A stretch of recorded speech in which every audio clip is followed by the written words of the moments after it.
이 영화를 이제 저도 사실은 많은 분들이 조연철 감독님의 장편 데뷔를 기다려왔습니다. 조금 전에 말씀드렸듯이 저 역시 그랬고 저도 기대가 굉장히 컸었고요. 보고 나서 정말 굉장히 큰 감동을 받기도 했고 깜짝 놀라기도 했습니다. 그래서 이제 오늘 집중적으로 좀 여쭤보고 싶은데요.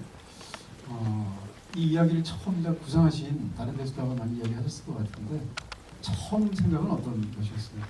2016년 정도 되었는데요.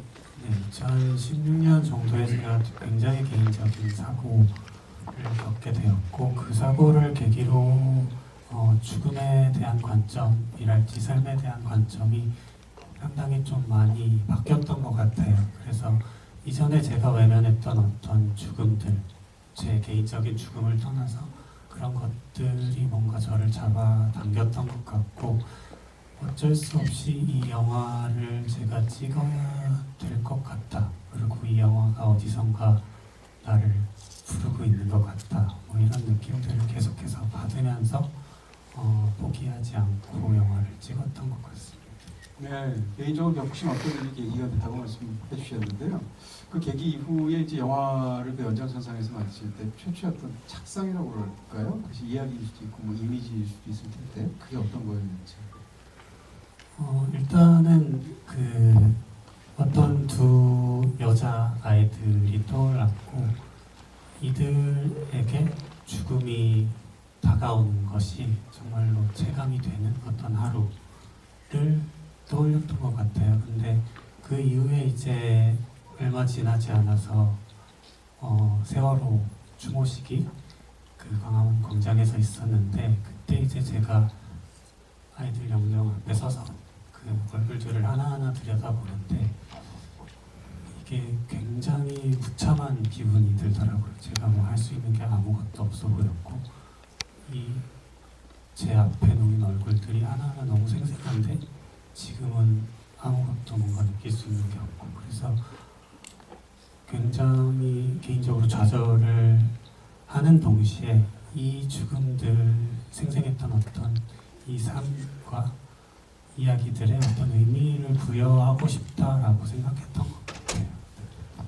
그렇다면 애초에 먼저 떠올렸던 그 두 소녀에 관한 어떤 착상이 있고 그 이후에 그 세월호에 관한 얘기가 여기서 붙어 있게 된 거네요. 네, 그 전후 관계를 뭔가 이게 원인이고 이게 결과다라고 말씀드리기가 그런 게 뭔가 제가 애초에 그 이야기를 떠올렸던 것도 제 어떤 기억 속에서 남아있던 그런 저희가 모두가 지켜봤던 그런 죽음의 풍경이 있잖아요. 그런 것들이 영향을 미쳤을 것 같아요. 이 영화에서 진짜 참 놀라운 점이 한두 가지가 아니라는 생각이 드는데 일단 가장 먼저 배우들에 관한 이야기를 먼저 여쭤보고 싶습니다. 사실은 이제 두 배우가 워낙 뛰어난 연기를 하고 있고 두 배우뿐만 아니라 나머지 배우들도 연기들이 다 하나같이 너무 좋아요. 무엇보다도 실제로 그 자리에서 그렇게 살아온 사람들 같고 실제로 부모님 같고 실제로 개를 잃어버린 여자 같고 실제로 그 학교에 다니는 아이들 같은 느낌이 들는데요. 일단 김시현 씨와 박혜수 씨에 관한 얘기 먼저 여쭤보겠습니다. 박혜수 씨와는 이전에 배우로서 같은 인연이 있었지 않습니까? 근데 제가 바로 직전에 그 박혜수 씨의 어떤 그 글을 남긴 것을 제가 본 적이 있는데 배우 조연철과 감독 조연철은 완전히 다른 사람이었다라는 글이었습니다. 배우로서는 그 삼진그룹 영화 도입반 하셨을 때 감독님이 잘 안 어울리셨던 것 같아요. 그 글에 따르면 굉장히 수줍어하시고. 네, 제가 현장에서 워낙에 말이 없고 또 현장에는 사람이 많잖아요. 근데 제가 원체 혼자 있는 거를 좋아해서 그걸 편안해하고 현장에 가서도 조금 이렇게 사람들과 어울리다가 어느 순간 저기 구석으로 사라지는 경우가 많았던 것 같아요. 그래서 뭔가 이 사람들이 싫은 건 아니고 제 스스로 어떤 에너지를 보존하기 위해서 생존의 방식으로 그런 것들을 해왔었죠. 네.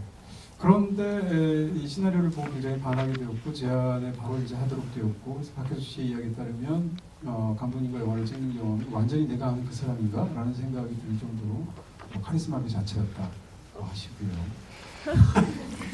네, 카리스마라는 표현은 그분이 직접 쓰였습니다. 네, 어떤 이 카리스마에도 여러 종류가 있을 것 같은데 일단 제 스스로가 이 이야기에 가지는 애정이라는 게 그렇게 생각해요. 그냥 좀 내가 어떻게 그랬지 싶을 정도로 컸던 것 같아요. 그래서 그 에너지가 스태프들이나 배우분들한테 다 전해졌기 때문에 좀 저를 많이 잘 따라주시지 않았나 싶습니다. 현장에서 이제 어떤 경우에 따라서는 구호 같은 거 외치거나 이런 경우 굉장히 많잖아요. 특정한 방식으로. 그때 감독님께서 원더풀, 뷰티풀, 미러클이라는 구호를 쓰셨습니까? 저는 상상이 잘 안 되거든요. 원더풀 이렇게 하지 않으셨을 것 같고 어떻게 하는 건가요? 그 구호를 해오라는 건 아니고요. 일단은 크게는 오케이와 다시 갈게요가 있고요. 한 번만 더 할게요가 있고. 네. 근데 제가 이거를 시나리오를 쓰면서 이 아이들이 살아나는 풍경을 보게 되는 순간을 너무나 기다렸었거든요. 그래서 모니터를 하면서도 그냥 마냥 다 너무 아름답고 순간순간 어떤 순간순간에는 아이들이 되살아나는 것 같고 또 두 분의 연기가 너무나도 생생하게 잘 살아나는 경우가 너무 많았어서 그럴 때마다 혼자 이제 혼자가 아니에요. 마이크를 켜고 했었네요. 네. 그래서 뷰티풀, 원더풀 이렇게 세 단계거든요. 뷰티풀, 원더풀, 미라클 이렇게 쳤던 것 같아요. 그 말 현장에서 보면 정말 배우들 입장에서 기분 좋고 짜릿했겠다는 생각이 들기도 하고요. 박혜수 씨 같은 경우에 이전에도 연기력을 이미 인정받은 배우라는 생각이 드는데요. 이 영화에서 이제 감독님께서 연기를 하면서 굉장히 극찬을 하셨더라고요. 그러니까 내가 현장에서 보았던 가장 연기를 잘하는 배우 같다라는 표현을 쓰셨고 실제로 이 영화에서 가장 많이 나오고 실제로 처음부터 끝까지 같이 따라가게 되는 그 인물은 이제 세미인데요. 이 박혜수 씨 연기를 동료 연기자가 아니라 감독의 입장에서 영화 함께 했을 때 어떤 느낌을 현장에서 받으셨습니까? 일단 혜수 씨는 프리 때나 현장에서나 진짜 태도가 너무 열심히 이 인물을 이해하려고 하고 그게 왜인고 하니 이 사람은 뭔가 자신에게 한 내면에서 어떤 캐릭터의 감정이 작동을 하지 않으면 실제로 뭔가 묻어나지 않으면 어떤 척을 할 수가 없는 사람이더라고요. 기술적으로든 뭐든 그냥 이 사람이 이해가 돼야 눈물을 흘릴 수 있고 사랑한다고 말할 수 있는 사람이었던 것 같고 그런 지점들이 너무 대단해 보였고 그거는 일단 제가 가지지 않은 어떤 자질처럼 보였어요. 저는 현장에서 대개는 기술적으로 연기하는 경우가 많거든요. 이해를 못해도 조석봉 같은 연기가 나오는 거군요. 일종의 영업 비밀이 숨겨져 있긴 한데 그러니까 저는 약간 거리감을 가져야 하는 연기가 되는 그런 배우인 거고 박혜수 씨는 정말로 이 캐릭터와 밀접하게 붙어 있어야만 연기를 할 수 있는 그런 배우였고 그거와는 별개로 또 뭔가 이 카메라와의 이 호흡이 필요하잖아요. 그런 것들을 너무 잘 하더라고요. 뭔가 잘 알고 있는 배우였다라는 생각이 들어요. 네, 박혜수 씨뿐만 아니라 김시훈 배우도 굉장히 놀랍다는 생각을 했습니다. 예를 들어서 그 하얀 개 이렇게 잃어버린 개 이름 갑자기 진구인가요? 그렇죠? 진식이. 죄송합니다. 진식이 동생 진구는 줄 알고 진식이를 이제 가짜로 음식이 없으니까 있는 척하면서 이렇게 먹여주는 것 같은 장난을 칠 때라든지 무슨 이야기를 할 때 즉석에서 굉장히 몸을 활용해서 예를 들면 정답 이렇게 얘기를 한다든지 많은 경우에 이 배우의 어떤 생동감이 굉장하다는 생각이 들었습니다. 영화를 보다 보면 상당 부분은 물론 배우가 생각하고 연기에는 뛰어난 캐릭터 라이징이었습니다만 부분적으로는 실제 배우가 저런 모습이 없으면 가능할까 싶을 정도의 생동감이었는데요. 김시훈 배우는 또 어떻게 현장에서 보셨습니까?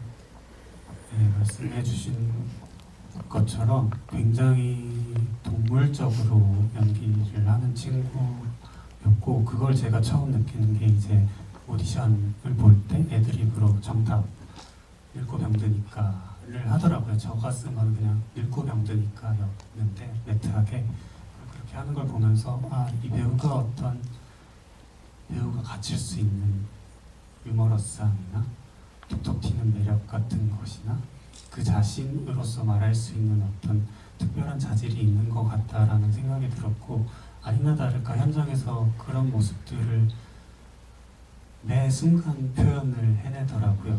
이게 뭐가 애드립이라는 것도 과하게 표현을 하면 좀 이상해지는 경우가 있는데 적재적소에 너무나 정확한 방식으로 표현을 했고, 특히나 놀랐던 거는 세미와 하은이가 마지막에 키스를 하게 될 때 사실은 이 두 배우가 키 차이가 많이 나서 이걸 어떻게 입을 맞출까 좀 고민이 많았거든요. 근데 시은 씨가 그냥 일단 이마에 맞추더라고요. 그 다음에 세미가 고개를 들었고 그 다음에 입을 맞추는데 그게 시은 씨의 애드립이었거든요. 제가 준 디렉션이 아니라 이마에 먼저 입을 맞춘다. 뭐 그런 식이었던 것 같아요.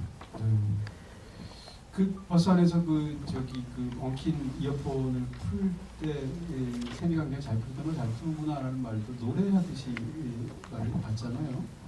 네. 그리고 또 이어폰을 코에 꽂잖아요. 네. 이런 것들은 어떤? 이어폰을 코에 꽂는 거는 시나리오에 있던 설정이긴 했는데 그런 걸 어떻게 상상하셨어요? 저는 그러시나요? 근데까지 가로우시네요. 상상하기가 너무 어려울 것 같아요. 제가 그랬던 적이 있어요. 음악 소리가 끌어올려 나오나요? 네, 친구한테 이게 안 들린다고 그래서 보여놓고 보여줬던 기억이 있습니다. 상상하니까 더 귀엽다고 하면 안 되죠, 감독님한테. 그렇군요. 그런 디테일들이 너무 훌륭해서 영화를 보다 보면 사실은 저 두 배우는 저렇게 끝없이 영화 10편 찍어도 되겠구나 이런 생각이 드는 거예요. 저 관계로. 그럴 정도로 너무 잘 이렇게 이야기, 어떻게 보면 락 콘서트 같은 거 할 때 어떤 배우, 그 그룹의 연주를 들으면 와 진짜 합을 너무 잘 맞추고 얼마나 많이 연습했을까 이렇게 느껴질 때가 있거든요. 그런 느낌이 드는 그런 연기들이었습니다. 원래 연기도 뛰어나겠지만 여쭤보고 싶은 건 사전에 이제 리딩 작업도 좀 하시고 리허설도 좀 하셨다고 들었습니다. 저럴 정도의 생동감이라면 사실은 그것은 배우의 어떤 동물적인 혹은 타고난 넓은 시야를 가진 이것만으로는 해결되지 않을 것 같고, 감독님께서 배우이시기도 하고 또 좋은 연출자라는 것하고 관련이 있을 것 같아요. 이런 연기를 위해서 어떻게 사전에 좀 하셨는지. 사전에 무엇보다도 이 아이들이 하는 말들이 생생하게 다가와야 했고, 이전에 저희가 어떤 10대들이 나오는 컨텐츠에서 봤던 호흡이나 그 말 대사에서 나오는 조 같은 것들을 최대한 지워나가는 작업을 해야 됐었는데, 그래서 이 배우들에게 이 대사가 붙게 하는 과정을 만들기 위해서 사전에 리허설을 좀 많이 했어요. 어떤 상황들, 어떤 극에서의 주요하게 짚고 넘어가야 할 상황들만 주고 리허설을 했고, 거기서 나온 대사들을 저희가 하나하나씩 쳐내가면서 필요한 것들로 다시 편집을 한 다음에 이제 시나리오에 반영을 했고, 그 시나리오 그대로 이제 현장에 가져가서, 왜냐면 저희가 저예산이라서 시간이 없기 때문에 빠르게 찍어야 하거든요. 또 현장에서 마냥 리허설이나 즉흥 연기를 하게 할 수는 없었기 때문에 그런 방식을 취했던 것 같고, 카메라 콘티를 짜는 데 있어서도 최대한 배우들이 연기에만 집중할 수 있게 어떤 콘티를 최소화하고 블로킹 같은 걸 만들고 했던 것 같아요. 박정민 씨 얘기를 안 할 수가 없는데요. 네, 저런 내용이다라고 하니까 박정민 씨가 처음에 어떤 반응을 보이던가요? 네. 또리 아범? 80년대생 남자분들이 되게 공감하실 텐데 별 말이 없어요. 저희가 그 정도로 믿는 사이여서. 믿는다기보단 물론 그냥 네 알아서 잘할 거잖아라는 느낌이 있었던 것 같아요. 네. 사실 박정민 씨가 여태까지 나온 가장 좋은 의미에서 가장 늙어 보이는 그런 장면가 아닌가. 그렇죠. 사실은 그때 그게 대학생 역할이었거든요. 현장에서 그걸 보는데 저는 대학생이 아닌데라는. 그렇군요. 한 두 장면 정도 나오지 않습니까? 자전거 사고 장면하고 이제 안산역에서의 장면 찍으실 때, 그러면 그럴 경우에 다른 배우하고 달리 박정민 씨에 대해서는 특별한 이렇게 디렉션이나 이런 상대적으로 리허설이나 이런 걸 덜 하게 되는 건가요? 네, 정민이랑은 리허설을 아예 안 했어요. 왜냐면 정민이가 워낙에 바빴어가지고 그 대신 이제 그 주변의 친구들을 데리고 리허설을 많이 했는데, 현장에 딱 도착해서 정민이가 뭐좀 얘기도 없었고 그냥 밥만 같이 먹고 촬영을 바로 돌입했는데 정말 이 배우가 왜 이렇게 사람들이 감독님들이 많이 찾고 또 사람들이 좋아하는지 알겠더라고요. 마음이 너무 편했어요. 그런 것 같습니다. 이게 정말 저 장면은 배우가 다 책임지지 않았을까 싶을 정도였고 얼굴에 참기름을 세 번 발라야 하지만 사실 영화에서 너무 인상적이고 재미있는 그런 장면이 아닌가 싶습니다. 배우들에 관한 그런 이야기들 제가 말씀을 드렸었고요. 이제 영화에 관한 이야기들 구체적으로 좀 질문을 드리겠습니다. 먼저 이제 좀 사소하고 작은 것부터 여쭤봐야 뒤에 가서 좀 중요한 걸 물어볼 수 있을 것 같아서 홍보가는 누굽니까? 마바가 누구냐? 홍바바의 뜻이 아니고 누구냐라는 거죠. 네, 홍바바는 길가메시 서사시에 나오는 네, 괴물 이름으로 알고 있는데 홍바바는 그냥 정확하게 그냥 근데 그 홍바바한테 키스하고 싶다라는 그 글귀가 나올 때부터 저는 관객들이 쌤이라는 걸 알 거라고 생각을 했거든요. 근데 이 사랑이 과연 어떻게 증명이 되고 또 어떻게 이어질 것인가가 저한테는 중요한 거였고 홍바바는 쌤이죠. 근데 제가 여쭤보고 싶은 건 그러니까 왜 홍바바로 세미를 이야기했을까요? 세미는 처음에 물론 눈치채지 못했지만 그러니까 그거는 일단 제가 친한 친구의 아이디가 홍바바였어요. 그래서 그냥 가져왔죠. 근데 어떤 방식으로든 저는 이 이야기를 쓰면서 의미 부여를 하려고 많이 했었거든요. 사소한 소품이나 뭐 사소한 사물 같은 것들 아니면 장면 같은 것들을 좀 너무 축된 이야기를 담고 싶어하는 거가 있었는데 홍바바 같은 경우에는 그냥 아무 의심 없이 가져오긴 했어요. 근데 이게 영화를 다 찍고 나서 분명히 제가 이전에 이 나무의 길을 찾아서 이게 뭔 뜻인지 찾아봤을 텐데 뒤늦게 이게 저한테 훅 들어오는 게 있었는데 이제 홍바바가 삼나무 숲을 지키는 요괴잖아요. 그게 딱 들어오더라고요. 근데 저희가 최근에 오버스토리라는 소설을 읽고 나서 제주도의 숲에 너무 관심을 가지게 됐고 이 숲에 대해서 어떤 얘기를 해야겠다라는 타이밍이었거든요. 그래서 이 홍바바라는 것이 이 영화 이후에 저에게 어떤 메시지를 주고 있다라는 생각을 요즘 하고 있어요. 네. 그게 이제 처음부터 그렇게 생각하신 건 아닌데 말씀하셨던 오버스토리도 정말 다양한 그 나무들을 가지고 장대하게 스토리를 엮어낸 소설이지 않습니까? 그것도 영화에서 보면 그러고 보니까 영화에 뭐 나무라든지 식물이라든지 화분이라든지 이런 것들이 또 많이 각종에 등장해요. 그런 것도 또 관련이 있을 것 같다는 생각이 들어요. 일단 화분이 많이 등장하는 건 제가 안산에서 살았었거든요. 근데 그때 어떤 분들은 공감하실지도 모르겠지만 부모님들이 화분을 되게 많이 키우세요. 아파트라는 공간 안에서 그런 기억이 일단 하나가 있었고 이 안산에서의 제 유년의 기억과 어떤 추억이 깃든 공간과 그 단원고 학생들이 뛰어놀던 공간 같은 것들을 엮어보는 작업이 하나의 저 어떤 동력으로서 작용을 했던 것 같고 그리고 영화 내적으로 그냥 얘기를 하자면 어떤 그 사물이나 배경 같은 것들이 이렇게 빨려 들어가듯이 압축이 되어서 어떤 공간 안에 쫙 나왔다가 다시 더 넓은 공간으로 펼쳐져서 보여지고 하는 어떤 시각적인 완급 같은 것들이 재미있었던 것 같아요. 후반부에 등장하는 이제 소면을 먹는 정말 독특한 방식이 나오는데 정말로 일본에서 저렇게 슬라이드로 먹나요? 그렇더라고요.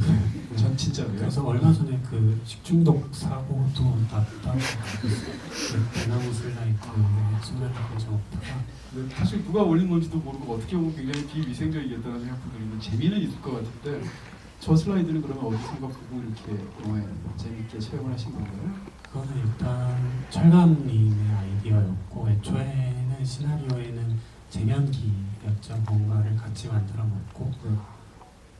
이 엄마의 캐릭터를 택배를 너무 많이 시키는 거죠. 그래서 승민은 항상 짜증이 나 있고 하는 것들을 표현하기 위해 제면기를 했었는데 촬영 감독님이 뭔가 그 슬라이드면 어떻겠냐라고 하시더라고요. 근데 제가 영화를 쓸 때 뭔가 되게 일상적으로 보이지만 어딘가 낯설게 톡 튀어나오는 어떤 순간 분명히 일상을 찍고 있지만 뭐 공사를 하고 있다거나 학교 장면을 찍을 때 어디서 공사를 하고 있으면 더 현실적으로 보이잖아요. 어떤 영화들에서 그런 느낌에서 이 영화를 좀 더 일상 속에서 툭 튀어나오는 어떤 것, 작은 것을 통해서 좀 더 현실 같아 보이게 해야겠다. 그런 맥락에서 철강님의 의견을 받아들였던 것 같아요. 네, 뭐 영화의 모든 관계가 다 그렇지만 현실 모녀 같은 그런 느낌이 굉장히 잘 드는, 그러면서도 그 모녀 간의 어떤 정이 그대로 느껴지는 장면 아닐까 싶습니다. 이 영화의 첫 장면에 관한 이제 질문을 또 드리면서 본격적으로 질문 드리고 싶습니다. 영화의 첫 장면을 보면 밖에서 이제 아이들이 원반 같은 거 던지면서 노는 운동장 풍경을 이제 위에서 교실 안에서 창밖으로 찍은 게 보이는데, 그러다가 이제 카메라가 뒤로 물러나고 이렇게 앞으로 돌리면 교실 안에서 보고 있었다는 것이 보이고, 아이들이 이제 장난스럽게 하고 나가고, 그러면 그때까지 혼자서 자고 있던 세미가 고개를 들면 그게 이제 거울에서 비춰지는 뒷모습으로 영화가 첫 번째 쇼트가 끝내졌습니다. 이 장면은 이제 뒤에서 하은이 변주하는 장면으로 바뀌어서 굉장히 인상적으로 보이기도 하고, 또 저한테 궁금한 것은 영화의 첫 장면이기도 하고, 이 장면을 보면서 이게 시적 쇼트처럼 보인다는 겁니다. 저는 사실은 경우는 전혀 다르지만 유전 영화가 떠오르기도 했고, 시작하는 장면에서. 그러니까 제가 여쭤보고 싶은 건, 우리가 그 장면을 보았을 때는 그런 생각을 하지 않지만 다 보고 나면 첫 장면의 그 시점 쇼트와도 같은 독특한 카메라의 움직임과 인물들의 어떤 블로킹과 남겨져 있는 모습이 굉장히 초자연적인 시점 쇼트처럼 저한테 보이거든요. 하은의 시각일 수도 있고 혹은 죽음 이후의 어떤 시각일 수도 있을 텐데, 그 장면을 사실은 그 교실 안에서 그걸 보고 있는 카메라의 시점을 제공하는 사람은 없잖아요. 그러니까 사실은 그것은 주관적인 쇼트일 수가 없는데, 그럼에도 불구하고 그렇게 찍어서 영화를 다 보고 난 상황에서 그 첫 장면이 굉장히 묘하게 느껴집니다. 이런 부분에 대한 질문 드립니다. 그 영화의 시점에 관한 문제는 그냥 단순하게는 처음에는 세미의 이야기라는 생각이 들잖아요. 그러면서 근데 시간이 흐르면서 이 어떤 주체들 간의 경계가 흐려지고 이런 것들을 의도적으로 배치를 했고, 그거 이외에 이제 영화 중간중간에 어떤 이 모든 것을 관조하는 어떤 시선 같은 것들을 배치를 하고 싶었던 것 같아요. 그래서 영화의 첫 오프닝 같은 경우에도 그런 식으로 의도를 했었고, 특히나 그 이후에 세미가 노래방에서 노래를 부르고 난 다음에 아이들의 몽타주가 보여지는데, 그런 것 같은 경우에도 뭔가 어떤 신성에 다 있는 것 같은 이 어떤 인간의 몸졸이라고 어떻게 보면 비극인 것 같고, 어떻게 보면 되게 유머러스한 이 풍경들을 뭐랄까요, 저의 욕망일 수도 있는 것 같고, 좀 넓은 시선에서 왔다 갔다 하면서 그게 만들어지는 극적인 텐션도 필요했었던 것 같고, 특히나 그 공룡을 건져낼 때는 정말 저는 그게 신의 손이라고 생각했거든요. 아이의 손이. 그 장면에서도 사실상 세미의 시점 쇼트처럼 보이는데 좀 더 가깝잖아요. 그리고 이게 미니어처 같은데 좀 거대한 느낌이 들기도 하고, 그런 것들을 계속해서 의도했던 것 같습니다. 예, 그렇게 공룡을 구해주는 그 할머니와 같이 있던 그 소년의 손길, 거기에 빠져있는 것은 또 하필이면 웅덩이이기도 하고, 근데 영화에서 그 죽음의 이미지로 가장 강렬하게 우리를 사로잡는 그 하은이가 죽어있는 곳이 호수 근처. 그게 이제 시화호, 화성과 안산 그쪽의 시화호인데, 거기가 저희가 어떤 공간을 찾을 때에도 거기에 어떤 이야기가 있는가를 되게 중요하게 여겼던 것 같아요. 이게 영화적으로 확실하게 관객들에게 확 다가서지는 않더라도 저희 이 영화를 찍는 창작자들의 내부적인 어떤 논리로서 그 공간 안에 어떤 이야기가 있는가가 중요했던 것 같고, 그래서 거기가 공룡알도 많이 발견이 되고, 아마 영화를 찍을 때쯤 거기서 또 화석 몇 점이, 공룡 화석 몇 점이 발견됐거든요. 그런 이야기가 쌓인 공간 위에 아이들이 죽은 듯이 잠들어 있다라는 게 필요했던 것 같아요.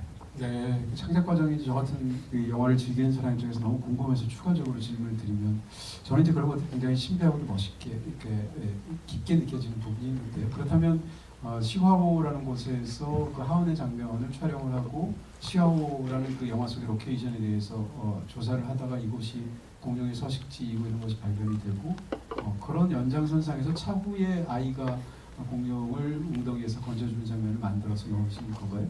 순서를 말한다면.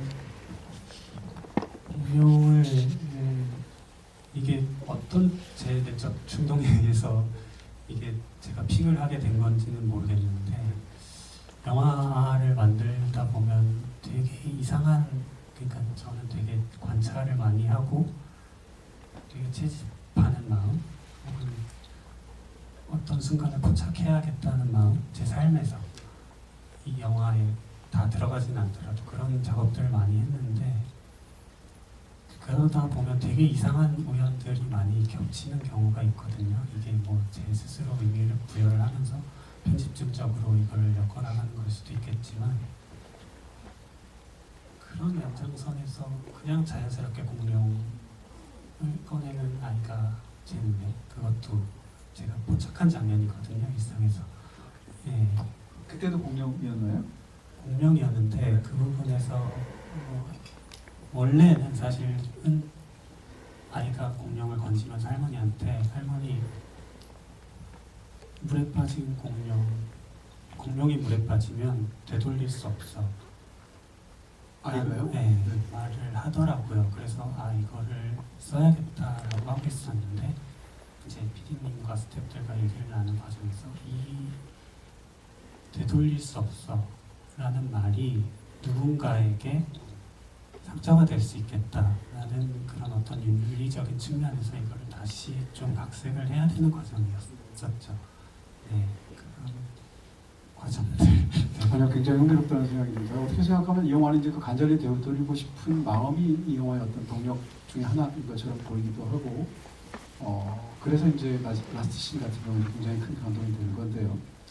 이 영화에서 사실은 그 초반에 이 에피소드들도 너무 잘 배치가 된 게, 아이들이 이렇게 하는 얘기들 중에 이제 어려서 키우던 병아리가 죽었는데 그걸 바닥에 콘크리트라서 묻어주지 못해서 크레파스통에 넣었는데 어디다 던지 까먹었다라는 건데, 그 순간에 이제 새를 묻어주지 않습니까? 그때 어떻게 생각하면 병아리를 다시 기억해내고 묻어주는 장면처럼 보여서 이 영화 속에 이제 그런 상실과 죽음과 재생의 이미지 같은 것이 빼곡하게 너무 한편으로는 그렇게 말하기 죄송스럽지만 아름답게 들어가 있기도 하고, 다른 한편에 이제 감동적으로 느껴지는 건데, 제가 이제 말씀드리고 싶은 것은 이 영화에 이제 사실은 광량이 넘치지 않습니까? 조명이 굉장히 신경 쓰였고 영화의 톤이나 이런 것도 신경을 쓰셨습니다. 영화에서 가장 슬픈 장면들조차, 예를 들어서 세월호에 관한 그 라디오 뉴스가 나오는 그 버스 안에서 하은이 울고 있는 장면도 광량이 굉장히 넘치는 시기인데요. 이 영화 전체에서 이제 빛을 통제하고 그것을 굉장히 많이 이 영화에서 마치 빛으로 어떤 위로를 주고 축복을 하는 것 같은 그런 느낌이 있었는데, 전체적으로 이것을 기술적으로는 어떻게 하셨고, 또 감독님이 전체적으로 연출에 있어서 이런 것을 의도하신 부분은 어떤 것인지 질문 드립니다. 일단 저희 영화에서 빛이 주는 질감 같은 것들이 되게 중요했고, 또 꿈 같아 보였으면 좋겠다가 있었던 것 같아요. 그래서 짤감님한테 이런 말씀을 드렸고, 근데 짤감님이 이제 필터를 많이 끼우는 방식들을 채택을 하셨죠. 그러고 이제 저 개인적으로 어떤 빛이 주는 느낌이 있는데, 정말 어떻게 보면 본질적이고 근원적인 어떤 사랑의 형태가 저는 빛에 있다라고 생각하거든요. 이를테면 제가 새벽에 깨면 그 여명 속에서 좀 굉장히 공포스러운 기분이 들어요. 평소에도 불안하고 무섭고 왠지 죽음이 두렵고 이런 기분이 드는데, 어느 한순간 이렇게 딱 해가 나기 시작하면서 그런 기분들이 싹 사라지거든요. 정말 아주 단순하지만 아주 본질적인 어떤 것이, 그리고 아주 익숙한 얘기, 그리고 잊고 사는 무엇이 어떤 나를 살아가게 하는 동력이구나 라는 생각이 들었고, 그런 의미에서 빛을 좀 많이, 광량을 많이 높이고 좀 인물들에게 닿았으면 좋겠다. 그리고 더불어서 이제 어떤 순간에는 그 빛이 관객들의 눈을 향해 직접적으로 들어왔으면 좋겠다라고 생각했던 것 같아요. 네, 바로 그런 의도들이 이제 관객들에게도 다 그대로 다가가지 않았을까라는 생각을 하게 되는데요. 그런 측면에서 영화가 굉장히 조금 전에 말씀해 주신 것처럼 한편의 어떤 꿈을 우리가 꾼 것 같은 느낌이 들기도 하고 굉장히 몽환적이고 신비적인 느낌이 있습니다. 영화에서 이제 좋아하는 장면이 굉장히 많은데 그 중에 하나가 이제 그 똘똘이 엄마가 그 아이를 잃어버린 상태에서 하는 이야기를 무슨 실 파는 것 같은 가게에서 일하시는 분 같은데 운영하시는 것 같은데 세탁소. 세탁소인가요? 네, 세탁소에서 이제 그 얘기를 하시는데 그 얘기를 듣고 있는데 하은과 세미의 그 행동과 말이 굉장히 대조적이어서 흥미롭게 느껴졌습니다. 그때 하은 얘기를 들으면서 똑같이 자기도 강아지에 관해서 잃어버린 자기 앞세운 그 강아지에 대해서 눈물을 흘리면서 말을 할 때 세미는 그런 하은을 골똘히 쳐다보는 그런 장면인데요. 영화를 다 보고 나면 더더군다나 이제 그 세미와 하은 사이에서 어떤 그런 결과적으로 있었던 최종적인 상황을 생각을 해보면 세미가 하은을 쳐다보는 표정이나 그런 방식이 굉장히 초자연적으로 느껴지고 한편으로는 슬프기도 하고 굉장히 묘한 느낌이 들었습니다. 그 장면에서 세미한테 그렇게 봐달라고 하거나 이런 것들은 다 당연히 디렉션이 있었을 것 같은데 그때 두 사람의 어떤 마음과 상황에 관해서 한번 감독님의 생각을 좀 들어볼 수 있을까요? 일단은 세미는 정말 이기적인 친구죠. 자기밖에 모르고 부족한 점이 너무 많고 실수도 많이 하고 하지만 그런 인간의 내면 안에 어떤 되게 큰 사랑이 있다라고 저는 판단을 했거든요. 그게 이제 이 샘이라는 인물, 이 정말 형편없는 어떻게 보면 밉상인 인물이 주인공이 될 수 있는 어떤 자질이라고 생각했고 그 사랑의 결과로 샘이가 걔를 찾아주려고 하는 행동을 하잖아요. 그리고 그 행동의 결과로 꿈을 떠올리게 되고 꿈을 떠올림으로써 어느 순간 이 하은이에게 비로소 하은이를 제대로 보려고 하는 순간이다라고 생각했던 것 같아요. 그래서 그 이후에 하은의 뒷모습, 먼저 가는 하은이 보이고 그 다음에 세미가 그 뒷모습을 본다라고 배치를 했던 것 같고 그전에는 이제 보통 하은이가 세미를 달래주려고 쫓아가거나 아픈 발을 끌고서 쫓아가거나 하는 장면이 많았는데 그런 어떤 반전 전환을 주고 싶었던 것 같습니다. 그런 전환이 이제 영화에서 계속 다양한 방식으로 시도가 되는 것을 우리가 느낄 수 있습니다. 이제 영화 자체는 어떻게 보면 세미의 하루 동안의 로드무비처럼 보이기도 하는데 그 로드무비의 목적은 다음날 수학여행 가기 전에 내가 내 친구에게 내가 너를 얼마나 사랑하는지를 전해주고 싶다, 고백하고 싶다라는 그 동력이 가장 큰 거고요. 또 한 가지는 그것을 반드시 오늘 해야겠다라고 마음을 먹는 이유가 나쁜 꿈을 꿨기 때문에 하은에 대한 이 두 가지입니다. 이 두 가지 동력으로 이 세미의 이야기를 전체적인 어떻게 생각하면 로드무비라고 말할 수 있는 그런 여정을 짜낸 이유라고 그럴까? 이런 걸 좀 여쭤볼 수 있을까요? 그러니까 일단 왜 나쁜 꿈을 꿨는데 상대방을 찾아가게 되는지랑 그 다음에 그 전하고 싶은 그 수학여행 전에 해하고 싶은 말이 정말 사랑한다라는 말인 거잖아요. 고백인 거잖아요. 근데 그 끝에서 사실은 정작 듣는 것은 혼바바가 자기이고 또 상대로부터 사랑한다는 그런 키스를 받는 거지 않습니까? 이런 방식의 어떤 그 여정이 있는데 이런 여정을 최초에 시작하게 만든 두 가지 동력, 하나는 꿈이고 하나는 고백하고 싶은 마음입니다. 그것으로부터 이 모든 일이 시작됐다는 것에 대한 감독님의 어떤 설명이라고 할까요? 이걸 좀 듣고 싶습니다. 네, 일단 그 꿈 같은 경우에는 우리가 이 어떤 전통적인 서사에서 알고 있는 신탁이라고 하죠. 예지 같은 것을 세미가 뭐 무의식적으로든 느꼈을 거라고 생각했어요. 이야기 구조적으로 느꼈고 그래서 자기의 죽음이 다가오는 것을 이제 어렴풋이 느끼기 시작을 하는 거죠. 그래서 오늘 나는 반드시 하은이한테 고백을 해야 되고 얘랑 같이 있고 싶고 그리고 얘가 혹시나 아프진 않은지 걱정이 되고 하는 거죠. 근데 그 걱정이나 고백이나 사랑이라는 느낌이 초반에는 굉장히 뭔가 이기적인 감정인 것 같기도 해요. 왜냐하면 사실 자신의 불안이나 공포를 달래려고 하잖아요. 세미는 초반에.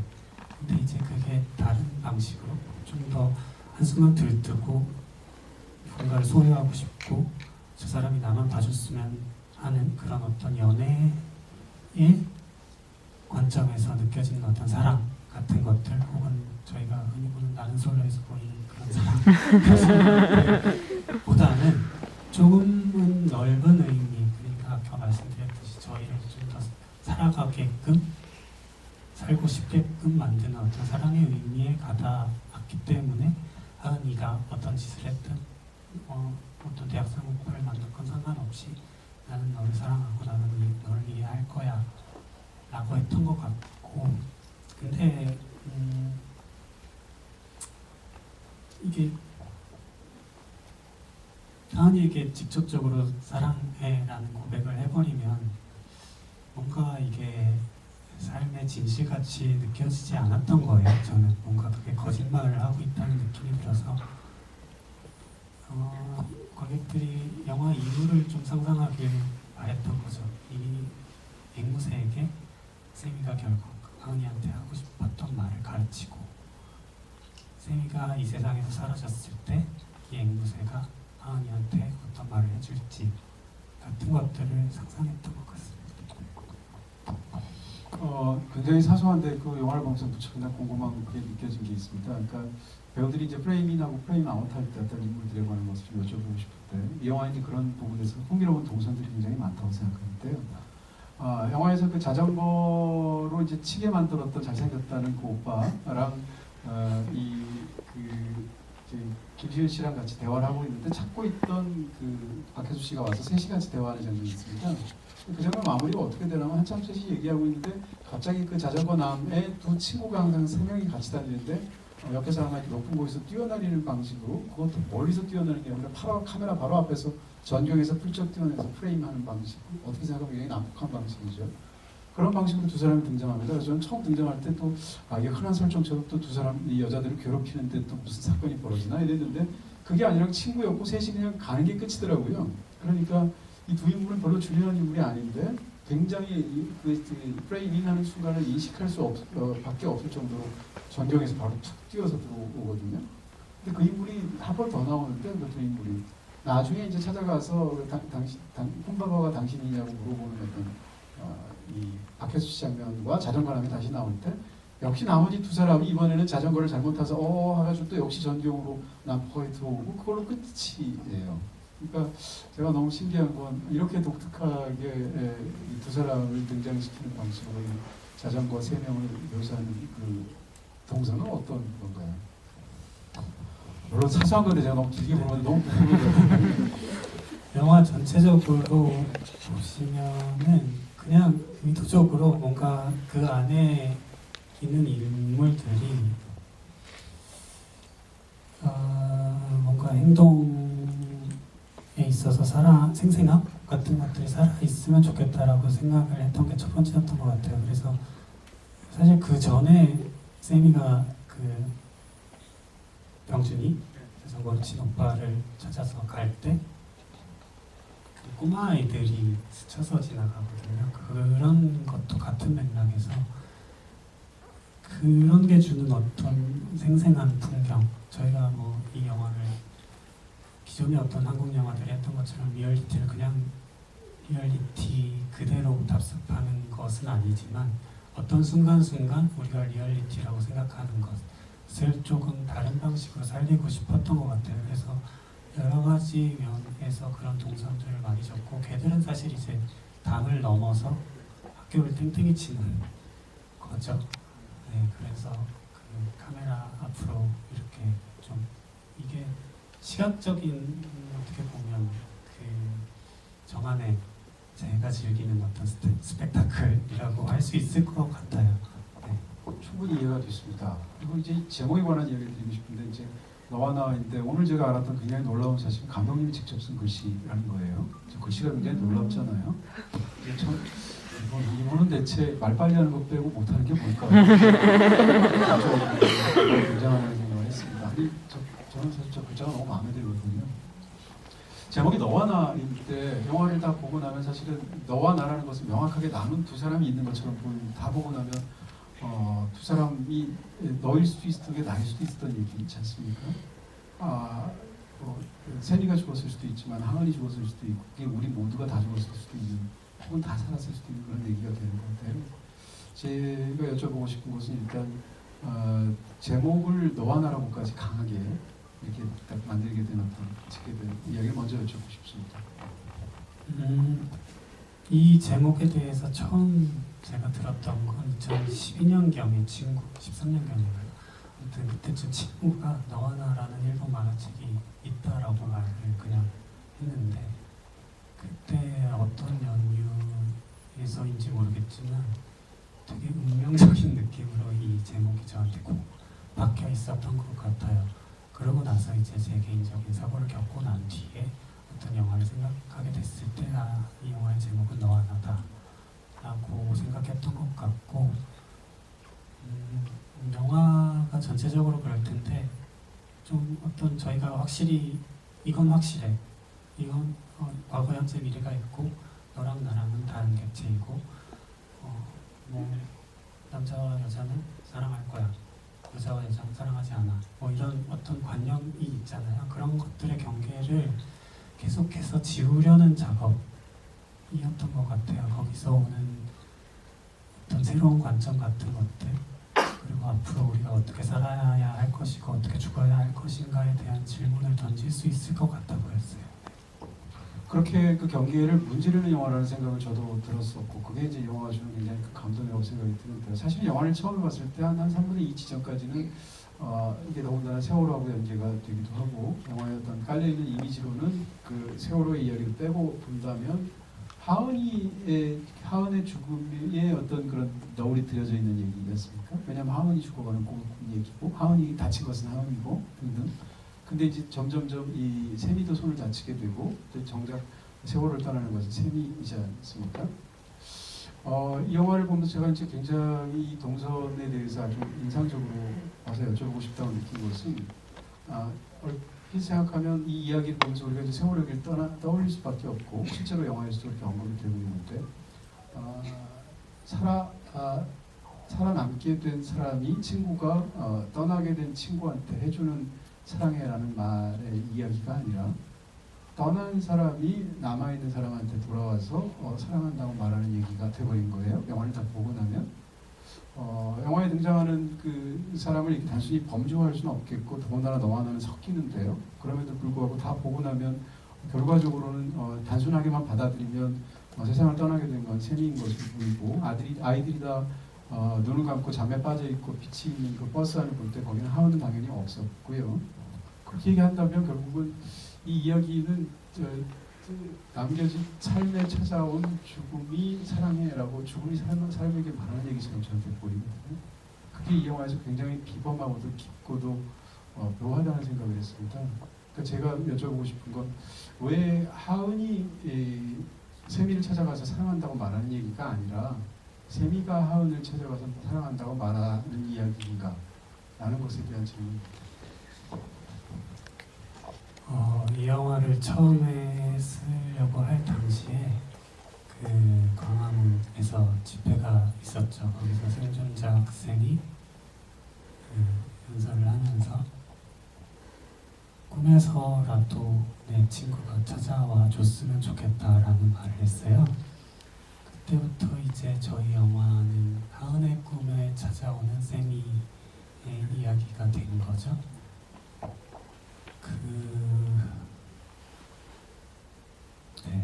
그래서 뭔가 이 영화를 준비하는 내내 이상했는데, 어떤 순간순간마다 아이들이 저한테 와서 이 이야기를 해달라는 느낌이 들었어요. 그래서 그 좋은 아이들이 어떤 친구들의 꿈에 찾아왔을 때 가장 하고 싶은 이야기가 뭘까? 라는 생각. 근데 그건 답은 너무나 단순하더라고요. 당연하게도 사랑해 라는 말이었고, 그래서 그렇습니다. 어떤 때 그게 영화적으로 보면 그거 자체가 주는 어떤 아이러니 같은 것도 있는 것 같고요. 앞서 말씀드렸듯이 어떤 경계를 지우고 싶다라고 했잖아요. 근데 그게 비단 영화적인 문법에서 어떤 경계를 지우는 작업뿐만이 아니라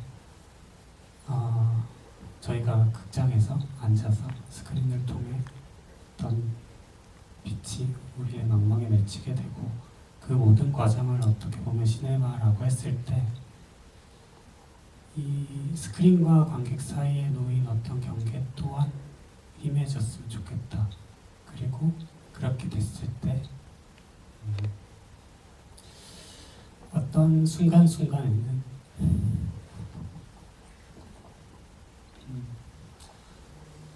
관객들이 정말로 정말 현실과 동등한 위치로 지위로 세미가 살아 돌아왔다고 생각했으면 좋겠다는 생각을 했던 것 같아요. 네, 감사합니다. 마지막 그 질문만 드리고 지금부터 이제 여러분께 마이크 전해드리도록 하겠습니다. 제가 너무 집요하게 여쭤봐서 죄송합니다. 마지막 장면, 마지막 장면이 저게 끝나서 너무 좋았습니다. 그냥 관객 입장에서. 네, 마지막에 이제 그 앵무새죠? 앵무새에게 이제 사랑한다고 계속 말을 하게 되고, 그리고 나서 그 치와와 옆에 뭐 잠들었거나 죽어 있거나 한 그 것으로 보였던 세미가 눈을 뜨면서 바로 거기서 컷을 해서 영화가 끝났으니까 여쭤보고 싶은 건 이게 원래 이렇게 처음부터 이 라스트 씬을 구상하셨던 건지 아니면 다른 어떤 여러 가지 여타의 또 다른 맺는 방식이 있었는데 이걸 최종적으로 선택한 것인지를 좀. 기존에는 세비가 앵무새한테 사랑해라는 말을 가르치는 장면으로 끝내려고 했는데 그 마지막 장면이 들어가게 된 건 우음도 그러니까 그 시와오 쪽에서 그 장면을 찍는데 일단은 제가 혜주 씨가 거기에 누워서 좀 눈을 감고 편안하게 그 어떤 공기 같은 것들을 느끼는 시간이 영화 외적으로 또 이 밖에서까지는 어떤 개인으로서의 삶에서 되게 중요할 거라고 생각을 했어요. 그래서 그거를 그냥 꽂혀놓고 8분 동안 지켜봤고 저의 애초의 의도는 뭔가 이 프레임 안에서 어떤 변화, 작은 변화, 햇빛이 변한다든가 바람이 분다던가 아니면 뭐 벌레가 갑자기 뛰어들어온다던가 하면 이걸 끊을 생각이었거든요. 근데 가만히 이거를 지켜보는 과정 중에 가장 크게 일어났던 변화가 그러니까 혜수 씨가 웃으면서 이거 몰래 카메라 있냐 하고 깨어나더라고요. 눈을 뜨더라고요. 그래서 그 순간 이게 영화의 마지막에 들어가야겠다라는 직감적인 판단이 들었고 그리고 영화적으로는 이제 저희가 이전에 한번 그 하은이 얼굴이 여러 친구들의 얼굴로 바꾸는 걸 보여줬잖아요. 그러니까 관객은 자연스럽게 이 세미를 마지막에 바라볼 때 저 대상이 어떤 세미라는 개체뿐만이 아니라 이걸 보고 있는 자기 자신일 수도 있고 자신의 친구들일 수도 있고 언젠가 반드시 죽음을 맞이하게 될 우리들의 모습일 거라고 생각을 했어요. 그리고 어떤 특정한 공간적, 시공간적인 지시성을 없애기 위해서 앰비언스를 아예 제거를 했죠. 네, 어떤 말씀 감사드리고요. 여러분들 궁금하신 게 많을 텐데요. 여기 마이크 준비되어 있습니다. 지금부터는 질문을 받도록 하겠습니다.